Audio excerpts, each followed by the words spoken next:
दोस्तों इस EHS गुलाब चंद्र YouTube में आप लोगों का स्वागत है। हमारा अगर वीडियो आपको अच्छा लगे तो लाइक और शेयर जरूर करिएगा। सबसे पहले अगर आपने सब्सक्राइब नहीं किया है तो इसको सब्सक्राइब कर लीजिए, ताकि आपको ज़्यादा से ज़्यादा हमारे जो भी वीडियोस आते हैं वो सारे वीडियोज आपको मिलते रहें। दोस्तों अभी हम लोग जो है पेरी जंप फार्म वर्क का एक डिसमेंटलिंग वर्क का रिस्क असेसमेंट बनाएंगे और इसमें देखेंगे कि हमको क्या क्या सेफ्टी प्रिकॉशंस लेना चाहिए। दोस्तों इसका जो हमारा रिस्क असेसमेंट का मैट्रिक्स है, इसके बारे में हमने जो पहला वीडियो डाला था उसमें हम बता चुके हैं। अगर आपने उसको नहीं देखा है इस वीडियो को तो आप लिंक में जाके उस वीडियो को देख सकते हैं और उसके माध्यम से आसानी से आप रिस्क असेसमेंट को बना सकते हैं। तो ये हमारा फॉर्मेट है रिस्क असेसमेंट का। इसमें है पहला नंबर है सीरियल नंबर है, डिस्क्रिप्शन ऑफ टास्क स्टेप दूसरा नंबर, और तीसरा जो है हमारा है हैजर्ड है। इसके बाद है हमारा कंसिक्वेंसेस मतलब रिस्क क्या है वो है हमारा, और इसके बाद है एग्जिस्टिंग कंट्रोल में हमारा जो है हियरार्ची को यूज करेंगे। इसमें जो है हमने नंबर 1 दिया है पे लिखा है सब्स्टिट्यूशन, नंबर 2 पे है एलिमिनेटिंग हैजर्ड, नंबर 3 पे है इंजीनियरिंग कंट्रोल, नंबर 4 पे है एडमिनिस्ट्रेटिव कंट्रोल और नंबर 5 है PPE पर्सनल प्रोटेक्टिव इक्विपमेंट का यूज। तो उसमें हम लोग रिस्क असेसमेंट बनाते समय इसमें आइडेंटिफाई करेंगे इस प्रकार से।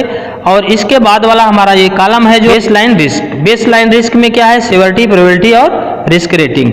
तो सेवरिटी प्रोबेबिलिटी हमने बता दिया कि रिस्क असेसमेंट का मैट्रिक्स जो है उसमें आप जाएंगे तो वहाँ पे आपको मिल जाएगा।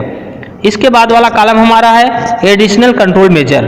तो एडिशनल कंट्रोल मेजर में हमारा क्या आता है, एग्जिस्टिंग कंट्रोल से कंट्रोल नहीं होता तो हम लोग एडिशनल कंट्रोल मेजर लेते हैं, तो इसमें आ जाएगा। इसके बाद वाला कॉलम है रेसिडुअल रिस्क है जो सेवरिटी, प्रोबेबिलिटी और रिस्क है, तो इसको हम लोग इसमें मेंशन करते हैं। तो अभी हम लोग पकड़ते हैं सीरियल नंबर हमारा है नंबर 1। नेक्स्ट कॉलम है डिस्क्रिप्शन ऑफ टास्क स्टेप। तो इसमें क्या आएगा location of dismantling as material stacking. तो हमारा एरिया जो है लोकेशन उसके बारे में आएगा। इसके बाद हैजर्ड में है मटेरियल फॉल और एक्सेस ब्लॉक हो सकता है। इसके बाद है कंसिक्वेंसेस पीपुल। तो इसमें ये हमारा क्या है रिस्क है, तो ये रिस्क क्या है पर्सनल इंजरी हो सकती है। इसके बाद है एग्जिस्टिंग कंट्रोल में क्या है, इसमें हमने एडमिनिस्ट्रेटिव कंट्रोल पकड़ा है AC जो है। इसमें नंबर 1 है area should be approved, area approved होना चाहिए। नंबर 2 है material stacking as dismantling yard should be provide, material loading unloading और उधर रखने के लिए जो है एक यार्ड होना चाहिए, वो एरिया प्रोवाइड होना चाहिए। नंबर 3 है proper access to be provide, आने जाने का रास्ता भी सही होना चाहिए। इसमें हम लोगों ने जो है बेसलाइन रिस्क जो है हमारा सेवरिटी में हमने 2 पकड़ा है और प्रोबेबिलिटी में 3 पकड़ा है। इस प्रकार से हमारा रिस्क रेटिंग कितना हो जाता है 6 में। एडिशनल कंट्रोल मेजर में हमने कुछ नहीं पकड़ा है। अगर आपको है एडिशनल कंट्रोल मेजर में अगर आपको कुछ पकड़ना है, आपको लगता है तो आप पकड़ सकते हैं। इसके बाद है नंबर 2। नंबर 2 में क्या है क्लीनिंग ऑफ प्लेटफॉर्म। तो हम लोग अब प्लेटफॉर्म को क्लीन करने के लिए जाएंगे, तो उसमें हैजर्ड क्या है स्लिप, ट्रिप और मटेरियल फॉल हो सकता है। तो इसके बाद कंसिक्वेंसेस क्या है हमारा रिस्क क्या है person fall, foot injury, personal injury due to material fall on person. Existing control में AC एडमिनिस्ट्रेटिव कंट्रोल। तो इसमें नंबर 1 है working area need to be clean and sweep before, after and during a task as required. जब भी जरूरत है, जब आप कार्य करने के लिए जाते हैं तो कार्य करने से पहले और कार्य करने के बाद दोनों टाइम जो है हाउसकीपिंग होना चाहिए, उधर लूज मटेरियल कुछ नहीं होना चाहिए। नंबर 2 है all loose and unwanted material are to be removed prior to any stripping taking place. तो जो भी लूज मटेरियल है उसको निकाल देना चाहिए। नंबर 3 है barricaded exclusive zone to be establish below the system. तो जहाँ पे कार्य करेंगे जो डिसमेंटलिंग का कार्य करेंगे उसका नीचे वाला एरिया पूरी तरह से बैरिकेड होना चाहिए। और नंबर 4 है workers to be safety inducted and trained for dismantling as cleaning. तो जो भी करने के लिए जाएगा उधर क्लीनिंग करने के लिए जाएंगे वो वर्कर्स में ट्रेंड होना चाहिए। ऐसा नहीं कि वो ओपनिंग के इधर रहेगा उधर जाके कार्य करेंगे, इसके बाद झाड़ू मार के ओपनिंग के पास कहीं पे रहेगा उधर गिरा देंगे ओपनिंग से, तो ऐसा नहीं होना चाहिए। वो चीज़ें इसमें है। नंबर 5 है all components and platform should be properly checked by engineer. तो जो भी प्लेटफॉर्म है वो पूरा इंजीनियर द्वारा पहले चेक होना चाहिए। इसके बाद पर्सनल प्रोटेक्टिव इक्विपमेंट में हमने सेफ्टी शूज और हेलमेट और reflective jacket, harness, hand gloves etc उधर जो है जरूरत है वो हमको देना है। इसके बाद जो है हमारा बेसलाइन रिस्क में क्या है सेवरिटी 2 है, प्रोबेबिलिटी 1 है और रिस्क हमारा 2 हो जाता है। नंबर 3 है। नंबर 3 क्या है वर्किंग एट हाइट। तो हाइट पे कार्य करने के लिए जो है हम जाएंगे वो है, तो इसमें क्या क्या हो सकता है tripping, sleeping, falling object ETC। इसके बाद हमारा रिस्क क्या है, प्रॉपर्टी डैमेज हो सकती है, serious injury of working, personal fatality, तो ये जो है हो सकता है। इसके बाद हमारा एग्जिस्टिंग कंट्रोल आता है। तो एग्जिस्टिंग कंट्रोल क्या है, एडमिनिस्ट्रेटिव कंट्रोल हमने पकड़ा है, तो इसमें 1 नंबर पकड़ा है, tool box task and risk work permit shall be provided. Tool box training होना चाहिए, रिस्क जो है उसके बारे में उनको बताना होता है। इसके बाद हाइट वर्क का जो परमिट है उसको फॉलो करना है।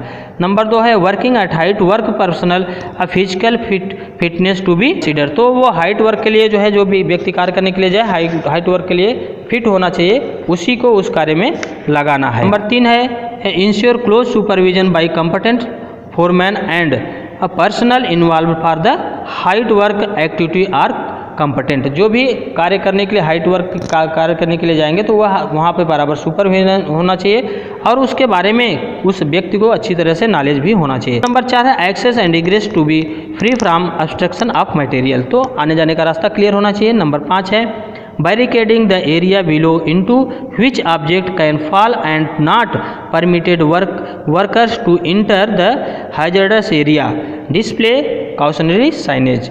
तो वहाँ पे जो है नीचे बैरिकेड होना चाहिए, साइनेज बोर्ड वगैरह डिस्प्ले होना चाहिए। और इसके बाद हमने सब्स्टिट्यूशन में क्या पकड़ा है एसटी में, access ladder to be provided with grab rope to fall arrester system where there is potential hazard falling. तो जहाँ पे चांस है कि आदमी गिरने का, लैडर ज़्यादा हाइट है, तो वहाँ पर जो है हमको उसके साथ में फॉल अरेस्टर रोप भी प्रोवाइड करना है। एलिमिनेटिंग हैजर्ड में क्या है, never carry tools as equipment while ascending and descending on ladder. Ladder पे ऊपर नीचे चढ़ते समय हमको टूल्स को नहीं ले जाना है। Ensure all hand tools are attached with lanyard to avoid slip from hand. तो हर जो भी टूल्स यूज करेंगे उसमें लैनियार्ड लगा होना चाहिए ताकि हाथ से स्लिप होकर टूल्स गिरे ना। इसमें पीई में क्या, पर्सनल प्रोटेक्टिव इक्विपमेंट जो भी रिक्वायरमेंट है उसको हमको यूज करना है। इस लाइन रिस्क हमने 2, सिवियरिटी में 2 पकड़ा है, प्रोबेबिलिटी में भी 2 पकड़ा है, तो ये हमारा टोटल 4 हो गया। इसके बाद हमारा 4 नंबर आता है। 4 नंबर में हमारा जो है डिस्क्रिप्शन में क्या आता है, dismantling of Rollick system and disconnected of electrical supply. तो जो भी इलेक्ट्रिकल सप्लाई है उसको हमको सबसे पहले डिसकनेक्ट करना है। और हाइड्रोलिक जैक डिसमेंटलिंग क्या है, और इसके बाद जो है हमारा हैजर्ड क्या है, slip trip falling and electricity, ये हमारे हैजर्ड है। इसके बाद आता है रिस्क, हमारा जो है रिस्क क्या है, fall of person, material fall, electrical shock लग सकता है, ये हमारे रिस्क हैं। इसके बाद जो हमारा आता है एक्सिस्टिंग कंट्रोल मेजर में हमने एसी एडमिनिस्ट्रेटिव कंट्रोल पकड़ा है। All hydraulic pipes should be removed. जो भी पाइप्स है हाइड्रोलिक रिक्वायरमेंट जो इक्विपमेंट्स हैं वो सारे को जो सभी को निकाल देना है। नंबर 2 इसमें है sufficient man power shall be deploy for opening of hydraulic system. तो जितना आदमी का जरूरत है उतना जो है उधर मैन पावर डिप्लॉय करना है। नंबर 3 है all hydraulic pipes as components shall be unload on unloading area. तो जहाँ पे अनलोडिंग करना है वहाँ पे सभी मटेरियल्स को हमको उतार लेना है। नंबर 4 है electrical connection should be disconnect. All electrical connection जो है डिसमेंटलिंग के पहले हमको डिस्कनेक्ट कर देना है। नंबर 5 है alternative power supply should be provide for illumination. अगर वहाँ पे इल्यूमिनेशन बराबर नहीं है तो अल्टरनेटिव कोई न कोई पावर सप्लाई जो है हमको यूज करना है। इसके बाद हमारा पीई आ जाता है, पर्सनल प्रोटेक्टिव इक्विपमेंट, जो भी रिक्वायरमेंट है उसका यूज करना है। इसके बाद है बेसलाइन रिस्क। बेसलाइन रिस्क में हमारा सेवरिटी है 1, प्रोबेबिलिटी 2 और रिस्क हमारा जो हो जाता है। इसके बाद एडमिनिस्ट्रेटिव कंट्रोल हमने कुछ नहीं पकड़ना है, अगर आपको पकड़ना है तो आप पकड़ सकते हैं। इसके बाद है 5 नंबर। 5 नंबर में हमारा जो है dismantling of external hand sector with platform, ये हमारा 5 नंबर में है। इसके बाद हमारा जो है इसमें हैजर्ड क्या है, डिसमेंटलिंग करते समय without each protection, fall of material, fall of shutter, failure of tower crane and wire rope, D shackle ETC, ये फेल हो सकते हैं। इसके बाद हमारा रिस्क है फॉल ऑफ पर्सन और पर्सनल इंजरी। इसके बाद जो है इसमें हमारा एग्जिस्टिंग कंट्रोल है। सबसे पहले एडमिनिस्ट्रेटिव कंट्रोल हमने पकड़ा है 1 नंबर। इसमें क्या है, tower crane lifting tools TPI should be done. जो भी टावर क्रेन और उसका जो भी लिफ्टिंग इक्विपमेंट है उसका TPI होना चाहिए। Number 2 shutter and platform should be hang with tower crane before any removing of pin. तो हमारा शटर हैंग होना चाहिए, टावर क्रेन से हमको होल्ड करके रखना है, कोई भी पिन जो है रिमूव करने से पहले, निकालने से पहले। नंबर 3 है loose material should be remove from platform. जो भी लूज मटेरियल है उनको पूरी तरह से निकाल देना है प्लेटफॉर्म पर से। नंबर 4 है climbing rail and spindle pin should be remove after tie with tower crane. तो जो भी हैवी ड्यूटी क्लाइंबिंग रेल या स्पाइंडल पिन है उसको हमको निकालना, उसका पिन निकालना है तो सबसे पहले टावर क्रेन से उसको होल्ड करके रखेंगे। नंबर 5 है wall shoe should be check proper और बिफोर लिफ्टिंग ऑफ प्लेटफॉर्म। तो प्लेटफॉर्म को निकालने से पहले वॉल शू उसका बराबर से चेक कर लेना चाहिए, कहीं पे स्टक या कोई कहीं पे टाइट नहीं होना चाहिए, फिक्स नहीं होना चाहिए। नंबर 6 है life line to be use as where required during dismantling. Number 7 unauthorised person shall not be allowed on platform. 8 है area should be barricade below the platform. जहाँ पे डिसमेंटलिंग होगा प्लेटफॉर्म उसके नीचे का एरिया बैरिकेड होना चाहिए। नंबर 9 है no any person allowed on platform during lifting of platform. तो किसी भी आदमी को प्लेटफॉर्म को लिफ्ट करते समय किसी भी आदमी को अलाउ नहीं करना है। नंबर 10 है all components platform should be properly checked by engineer. 11 है work should be done under proper supervision. Substitution में हमने पकड़ा है नंबर 18 में। नंबर 1 है platform shall be tie with the life line rope for controlling of movement. तो 2 इसमें है lifting tools shall be tie with the rail only. Number 3 है all locking pin and shuttering shall be checked and fixed properly before lifting of shutter. तो shutter को lift करने से पहले जो व्हीलर है और पिन वगैरह लगा है हमारा शटरिंग का, वो सारी चीज़ जो है लॉकिंग पिन बराबर से चेक करना है, लूज नहीं होना चाहिए, प्लाई सड़ी नहीं होना चाहिए जब भी हम लोग लिफ्ट करेंगे। तो इसके बाद जो है पर्सनल प्रोटेक्टिव इक्विपमेंट जो भी रिक्वायर योग वहाँ पे करना है। इसके बाद है नंबर 6। नंबर 6 में क्या है शू को हमको डिसमेंटलिंग करना है। प्लेटफॉर्म निकल जाता है, हमारा शटर भी निकल जाता है, शू वहाँ पे बाकी रह जाता है। हमारा हैजर्ड क्या है फॉल ऑफ मटेरियल में, रिस्क क्या है fall of person, material fall on person. Existing control में इसमें पकड़ा है एलिमिनेटिंग हैजर्ड में क्या है number 1 material fall protection shall be used during removal of shoe wire rope और लाइफ लाइन। तो जब भी हम इसको शू को खोलेंगे तो वायर रोप या फिर लाइफ लाइन लगा के उसको पकड़ के कहीं पे बांध के रखना है, तभी हमको शू को खोलना है। इसमें एडमिनिस्ट्रेटिव कंट्रोल में नंबर 1 है area shall be barricade below the dismantling work. Number 2 है worker shell be trained and safety inducted. जो भी आदमी कार्य करने के लिए जाएगा वो सेफ्टी इंडक्टेड होना चाहिए और ट्रेंड भी होना चाहिए। नंबर 3 है proper working platform shall be used for dismantling if required. सही ढंग का जो है प्लेटफॉर्म अगर जरूरत है तो कॉलम में है, तो अगर वहाँ पे प्लेटफॉर्म का जरूरत है तो प्लेटफॉर्म का सही ढंग का उपयोग करना चाहिए हमको डिसमेंटलिंग करते समय, शू को ओपन करते समय। इसमें पर्सनल प्रोटेक्टिव इक्विपमेंट में P safety shoes, safety helmets, reflective jacket, safety harness, hand gloves etc जो भी रिक्वायरमेंट है इसका हमको उपयोग करना चाहिए।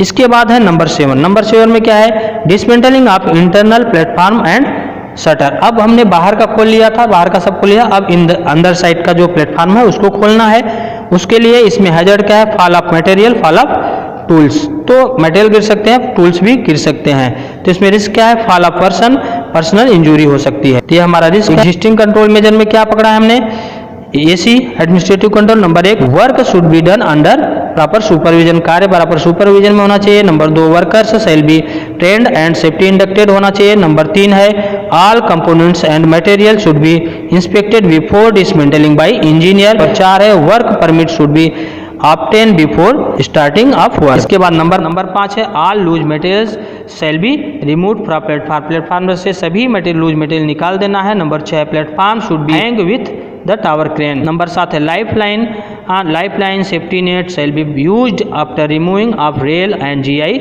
Seats screen. जो हम रेलिंग के लिए रेलिंग लगाते हैं उसमें जीआई सीट या पत्रा या फिर सेफ्टी स्क्रीन जो भी लगाते हैं उसको निकालते हैं अगर, तो वहाँ पे लाइफ लाइन या फिर सेफ्टी नेट का उपयोग करना है ताकि जो है वहाँ से कोई सामान या पर्सन न गिरे। नंबर 8 है obtain test certificate of all lifting appliance gears. जो भी लिफ्टिंग इक्विपमेंट है उनका थर्ड पार्टी सर्टिफिकेट होना चाहिए। नंबर 9 है ensuring sufficient illumination at the work area. बराबर लाइट वहाँ पे होना चाहिए कार्य के जहाँ पे कार्य करेंगे। नंबर 10 है warning signage to be display at below the work area. तो अवेयरनेस के लिए लोगों को मालूम चले इसके लिए हमको नीचे जहाँ पे काम चलेगा उसके नीचे जो है साइनेज डिस्प्ले होना चाहिए। 11 है material shell be unload at the approved area. तो जहाँ पे अप्रूव्ड एरिया जो है वहीं पे हमको मटेरियल को अनलोडिंग करना है। इसके बाद है एसटी सब्स्टिट्यूशन है life line to be use for movement controlling of platform during lifting. तो प्लेटफॉर्म का मूवमेंट के लिए हमको लाइफ लाइन का उपयोग करना है।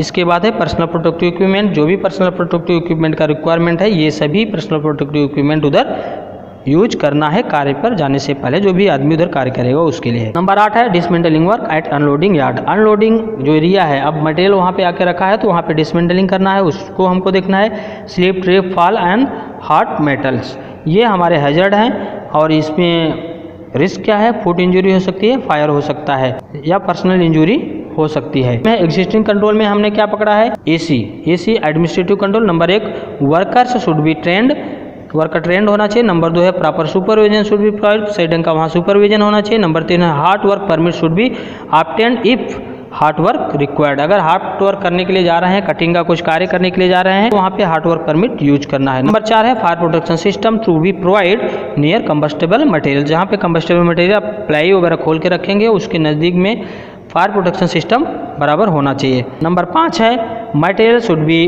प्रॉपर स्टैक, जो भी मटेरियल खोलेंगे उसको हमको सही ढंग से सही तरीके से रखना है। नंबर 6 है एक्सेस शुड बी क्लियर, आने जाने का रास्ता क्लियर होना चाहिए। नंबर 7 है over height material should not be store, तो जो भी मटेरियल हम लोग रखेंगे उसको ओवर हाइट नहीं करना है, ज़्यादा ऊंचाई पर नहीं रखना है। इसके बाद है पर्सनल प्रोटेक्टिव इक्विपमेंट, तो सेफ्टी शूज है, हेलमेट है, जैकेट है, हैंड ग्लव्स है, सेफ्टी गोगल्स है, ETC जो भी सेफ्टी पीपीईज का रिक्वायरमेंट है वो सारे पीपीईज हमको वहाँ पे यूज करना है। तो इस प्रकार से दोस्तों जो है पेरी फार्म वर्क सिस्टम का रिस्क असेसमेंट हम लोगों ने देखा। तो थैंक यू दोस्तों फॉर वॉचिंग दिस वीडियो।